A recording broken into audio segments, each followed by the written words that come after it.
Pour réussir en entretien d'embauche dans un call center ou un centre d'appel. Alors moi, je ne suis pas directeur des ressources humaines, j'en ai un. Moi, je suis le boss, on dirait. Je vais vous donner mon retour d'expérience à partir de mon témoignage personnel. D'abord, vous savez, il y a des entreprises qui sont spécialisées dans la préparation d'embauche pour les personnes qui veulent postuler dans un centre d'appel.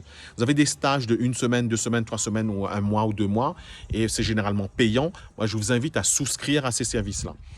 Le problème des call centers qui sont basés à l'étranger, hors de France ou d'Europe, c'est principalement l'accent, la prononciation, la diction, la vitesse d'élocution et de prononciation.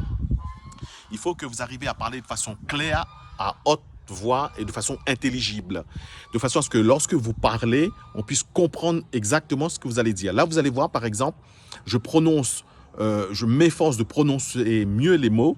Et moi, j'ai un test que je fais. J'enregistre ma voix et j'essaie de la retranscrire avec ChatGPT Premium ou TurboScribe, par exemple.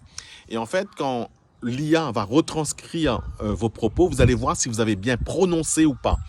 Donc, il faut s'entraîner à prononcer et à bien articuler. Et puis, à atténuer l'accent que vous avez.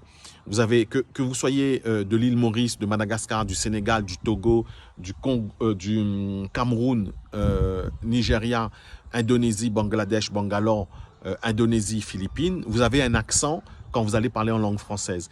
C'est l'accent principalement qui va faire défaut et qui va bloquer votre embauche.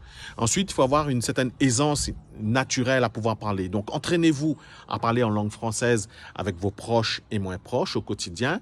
Chantez des chansons en langue française, regardez des films en langue française, lisez en langue française. Et ça va augmenter les probabilités de votre embauche.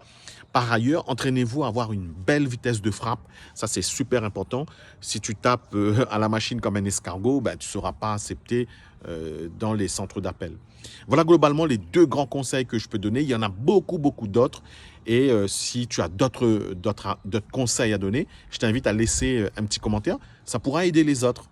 Et surtout, abonne-toi à la chaîne YouTube et laisse un j'aime sur cette vidéo. Je te dis à bientôt.